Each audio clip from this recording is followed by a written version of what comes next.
Icon star Allu Arjun arrest సంఘటన దేశవ్యాప్తంగా తీవ్ర దుమారం రేపింది.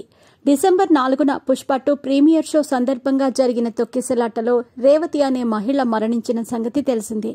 అల్లు అర్జున్ అక్కడికి అనుమతి లేకుండా వెళ్లటం వల్ల ఈ సంఘటన జరిగింది అని పోలీసులు కేసు నమోదు చేశారు. దర్యాప్తులో భాగంగా అల్లు అర్జున్ ని అరెస్ట్ చేయడం జరిగింది. కొన్ని గంటల తర్వాత హైకోర్టు బన్నీకి మధ్యంతర బెయిల్ మంజూరు చేసింది.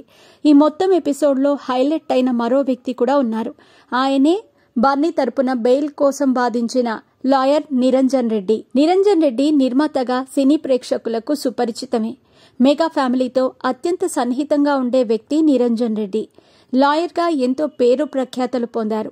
హైకోర్టులో బలంగా వాదన వినిపించిన నిరంజన్ రెడ్డి అల్లు అర్జున్ కి మధ్యంతర బెయిల్ వచ్చేలా కీలక పాత్ర పోషించారు. మెగాస్టార్ చిరంజీవి సన్నిహితుడిగా, లీగల్ అడ్వైజర్గా చాలా కాలంగా పనిచేస్తున్నారు. అల్లు అర్జున్ తరపున హైకోర్టులో కేసు వాదించాలని స్వయంగా మెగాస్టార్ చిరంజీవి నిరంజన్ రెడ్డిని కోరినట్టు వార్తలు వస్తున్నాయి. దీంతో నిరంజన్ రెడ్డి రంగంలోకి దిగారు.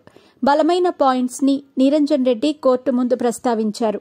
14 రోజుల పాటు బన్నీ జైల్లో ఉండాల్సిందేనా అని అభిమానులు కంగారు పడుతున్న సమయంలో నిరంజన్ రెడ్డి తన ప్రతిభతో మధ్యంతర బెయిల్ వచ్చేలా చేశారు. చివరికి షారుఖ్ ఖాన్ రాయిస్ చిత్ర కేసుని కూడా కోర్టు ముందు నిరంజన్ రెడ్డి ఉదహరించటం విశేషం.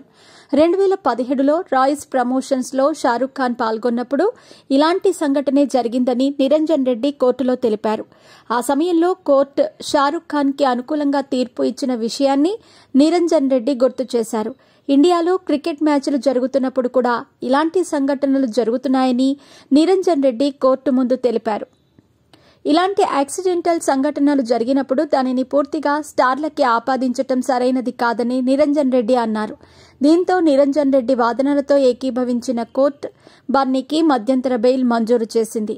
దీనితో ఒక్కసారిగా నిరంజన్ రెడ్డి సోషల్ మీడియాలో ట్రెండింగ్గా మారారు. నిరంజన్ రెడ్డిని బన్నీ కేసు కోసం సిఫార్సు చేసింది చిరంజీవి అనే విషయం కూడా వెలుగులోకి వచ్చింది. నిరంజన్ రెడ్డి బాగా కాస్ట్లీ అని తెలుస్తోంది. 1 గంట హియరింగ్ కి ఆయన 5 లక్షల వరకు ఛార్జ్ చేస్తారని ప్రచారం జరుగుతోంది.